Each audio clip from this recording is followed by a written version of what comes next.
Hello board game brothers and sisters, and welcome to another episode where I'll be letting you know of Kickstarters launching this week. I release these videos every Sunday, so if you don't want to miss out on different campaigns, make sure to hit that subscribe button down below. I also release painting videos and the occasional deep dive where I go into a lot more detail on a single campaign. I actually just released a deep dive video on the Age of Atlantis, which is on Kickstarter, I think for a few more hours depending on when you watch this. I'll leave a link to that up here if you want to check it out. There's a lot of good info in there and it'll help you decide if that's a game that you're interested in.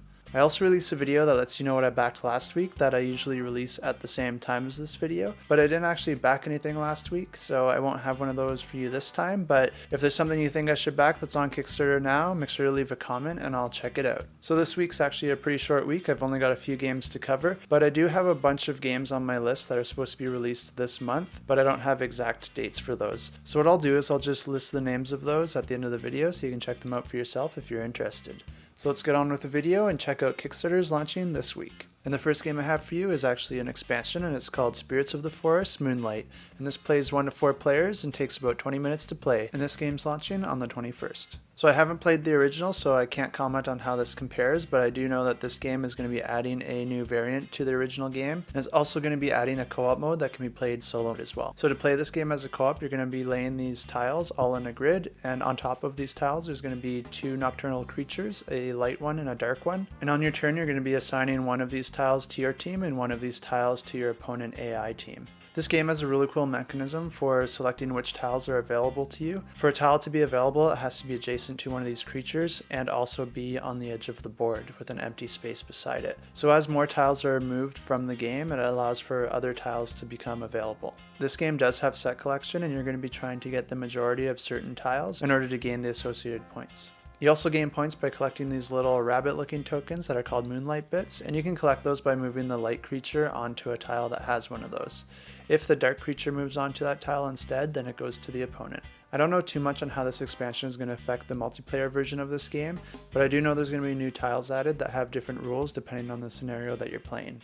And the next game I have for you is also releasing on the 21st, and it's called New York Crisis. And this plays 1 to 4 players, and I don't know exactly how long it's going to take. They don't have this one on BGG, so all the info I have is just from their Facebook page. But this is a co-op game where the players were in the wrong place at the wrong time and got associated with some criminal activity in the heart of New York. Players are going to be gathering different clues while trying to avoid the mafia and the police to try and clear their name to win the game. This does look like it comes with some miniatures. I'm not sure if it's just for the player tokens or if there's going to be more involved throughout the campaign. And the last game I have for you releasing on the 21st is called Token Terrors, and it plays 2 players and takes 20 to 40 minutes to play. And this game is a small box abstract strategy game where players are going to be drafting 10 tokens to put on a board to play against each other in a 2-player skirmish. The different tokens are going to have different abilities, which is going to make each game play a little differently than the last. And something that's really neat about this game is that the tokens actually become stronger if they're adjacent to a token of the same type.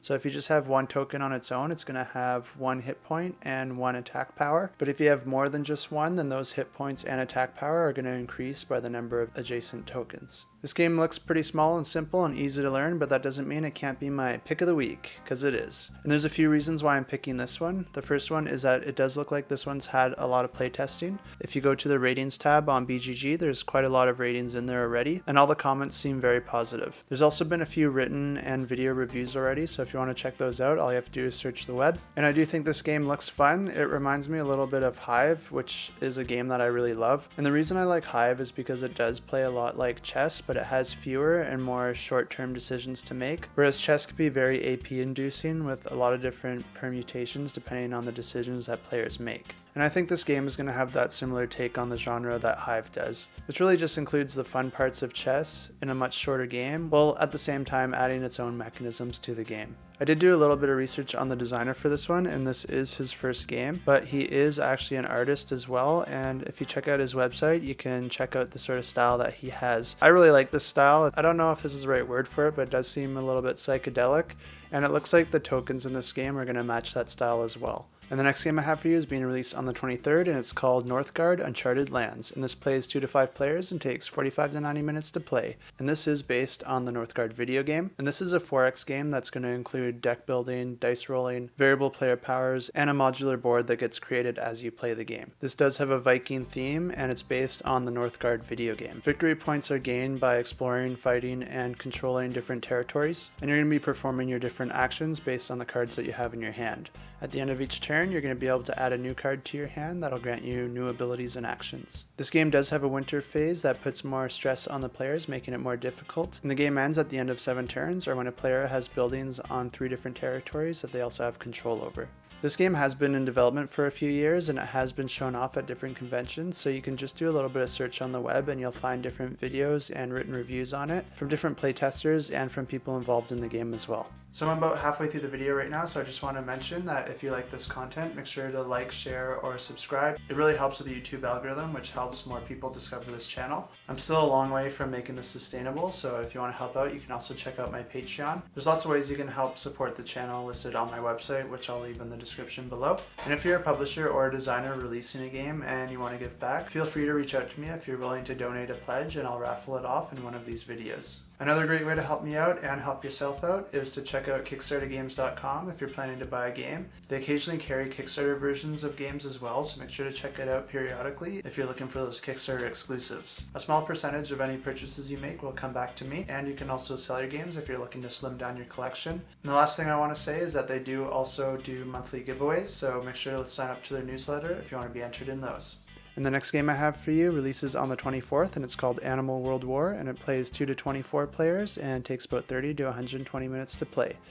And this game takes place in a world where humans are long extinct and the animals have evolved to take our place. Players are going to be competing against each other as part of one of 2 clans, either the Carnivore clan or the Herbivore clan. Each team can be composed of up to 12 different characters that each have their own set of unique abilities. This game does feature a modular board that's put together by different hex tiles, and that allows you to create different scenarios to play. And this game also features a legacy style campaign as well, where you can play through 16 different scenarios, and the decisions you make in one scenario will affect the following ones. This should be very accessible for new players because on your turn you're just performing one action, which does make this a little bit reminiscent of abstract strategy games.